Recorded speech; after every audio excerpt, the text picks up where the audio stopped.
Alright. Yo, what's good? What's good, y'all? This is Redlinerese right here. You already know. Checking in here, chilling with DMV Live Radio. Swag. So we got Reese in the building. So Reese, tell us a little bit about yourself.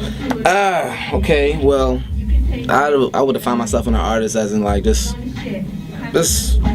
artist basically just taking it back from the roots of what I've known to like as a kid and just doing now as a rapper. So my music is basically just raw, real hip hop, like the real essence of the shit, and you know, I just do stuff like that.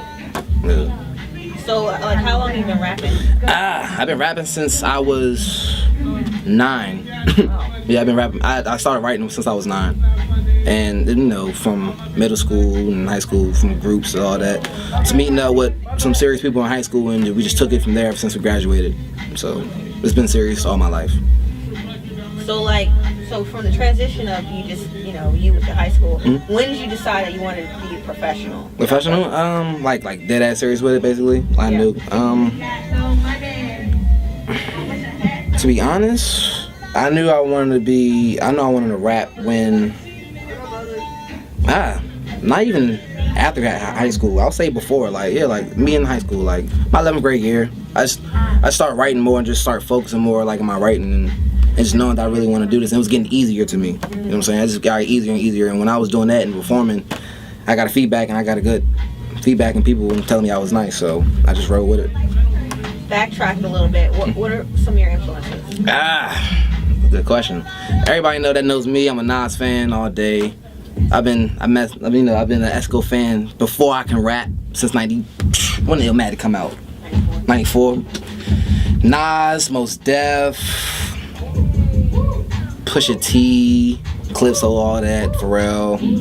I like a lot of people, but my main influence of who I really grew up on was Escobar, Nas. How has he influenced you as a rapper? Because he's a poet, and I am too. So this similarities is just there. You know what I'm saying? Like, I realized I was like doing that, and I wasn't trying when I realized all my songs, it wasn't the same, but I just know I was just touching back on that, like, you know, struggle and all that, like that deep type of stuff. So I was like, oh yeah, now I can see why I like this guy, because he's been doing the same thing his whole career. So getting to you a little bit. When did you first release your record, like your first record? My first mixtape I can actually say I really released was a joint. Should I count the 09 joint? Yeah, I've released a mixtape called My MD Story Volume 1 in 2009. It was just, it was on instrumentals, it was a couple original material on there, like beats, producing and all that. But that was around 09. And even though I didn't do as good as I wanted to do, I still got a good feedback over it, because they knew that I can rap, even though I was still progressing to be better. How have you grown from this album, from your first mixtape to my oh my gosh. I write more, like they always can tell you, whoever from JR to Steph to even Moose and all them, they always can tell, my bad, ill stuff. You know what I'm saying? They always can tell you from the beginning, I always wrote. So I don't think the difference is, like with me, like it just comes out. I'm writing more. I'm writing more, doing more songs. Actually, I'm doing 2 more projects coming out. I have an EP with a producer called Marcus Shizzle. It's all his beats, and I'm coming out with my LP called Facing Reality. It's all original material, all producers and all that. So it's a big transaction. It's a hell of a difference. That's like, I was just getting to it. Now it's like, if I'm really serious, I can get signed within the next 3 months. So let's get a little bit about with your affiliations. I know you were with Artificial Relief. Yeah. What's the situation with that? We're still cool. Like, it's just we didn't choose to really go with it because everybody just wasn't on the same page. So even us, we know that we're friends, we're still cool. We just keep in touch, do it, but we wasn't a group. And we kind of felt like, even though we was doing that, we felt like we was always doing our own thing anyway. So with them, JR, Steph Castro, they already know. Myself, Redlinerese, other people, Marcus Shizzle, out of the Misfits, AMN all day, all of them, Nike, Ill Staffa, Sick Genius, even Philly Cake, and I ain't even meet him yet, and that's some other stuff. But that's all. That's my surroundings. I don't rap or really rap with nobody else except them. Yeah. So, and being that you're a rapper, What are some of the challenges you face? And you're not, I mean, being that you're a rapper and you're also a rapper in this area, what are some of the challenges that you have as an artist? Challenges for me, as in, I'm looking at it more as my image.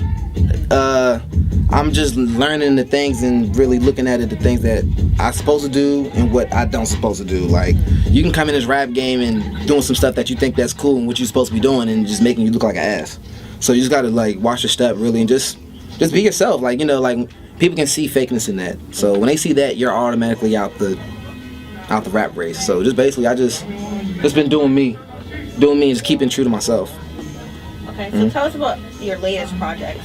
Who do you have on there? Yeah. What are some of the, I guess, what was the direction and how is it different from other projects? Right. Soul Train. My latest project is Soul Train. I dropped that in May. That's basically going off of like the whole. I named it Soul Train, by the way, because I can kind of define myself as a soulful hip hop artist, and the train thing of my name being Redlinerese and stuff, you know, so I combined that and all that. And that mixtape was just basically a combine of beats, instrumentals or producers or whatever, just real smoothness and all that. And then just taking it back to just the real essence of hip hop, basically. That's, you know, yeah. Okay. So let's get into a little bit about your sound itself. How would you describe it? And if a record label or A&R were to come to you today, how would you say, like, what distinguishes you from other artists in this area? I would have to say I would describe my sound first as in I'm East Coast all day. You would know that. Like, I was born in North Carolina, but I was raised within Maryland my whole life. So if I can find out, why would people buy a Reese album? Because it's that feel good. It's just like, you know, you're not being lied to when you hear a record from me. You know, like from people when you hear something, regardless if it's a party record or a deep song or just a subliminal message type of song, you want to see if you can believe it and see a vision. Like, you know, I paint pictures. Anybody can say that, but I actually say I paint pictures for songs, and I'm a believer. Like, you know what I'm saying? You believe my music when you hear it, and it's not nothing that's fraud, because that's just against my religion. I don't, you know what I'm saying? Like with music, you have to be all out with it. You can't be, you know what I'm saying, it's people's lives and that's dealing with it and stuff. So that's why it's different for me from other artists and myself. I'm gonna ask you like 2 fun questions, and then I'm gonna ask you. Then we're gonna go into like a little bit about how can people find you. All 2 fun questions I always like to ask artists. It doesn't matter where they're from or whatever. The first question pertains to DMV music scene. I mean, being that this scene there's so much talent out here. Yeah. I mean, and I feel like, I mean, there's enough talent for it to be a movement like Atlanta. What is hampering DC from being a major player in hip hop?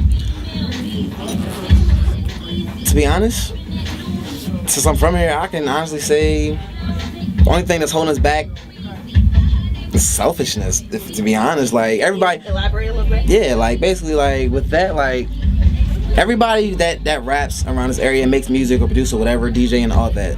We can honestly, we all know each other. At the end of the day, we know of them, we heard of them. You know what I'm saying? So being from this area, people that's like that, either they have a higher or standards from somebody else that's rapping or whatever, they would have that and they would just want to just do them. Now, if I was in a position of a person that's above myself, I wouldn't just keep worrying about me and keep doing me. I would just reach back and work with the people that I know that's worth it and that's good for it. So I would say that. Okay.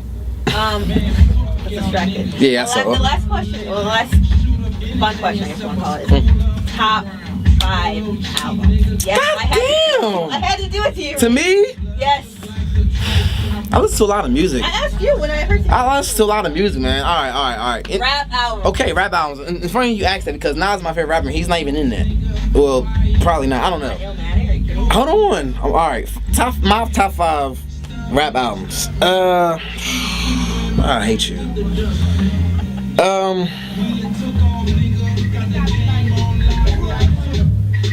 I have to put Ready to Die in there. Big. I have to put. I would have to put Laura Willin, Clips. I have to put Graduation, Kanye. That's 3. I'm just picking out the slot because my library is just too big to really answer that question. So I'm just give you what I got. 2 more. What? Blueprint. J. And the last one I'm gonna go with. I would go with. I would go with Reflection Eternal, Tyler Parley and High Tech. That's a favorite album of mine as well.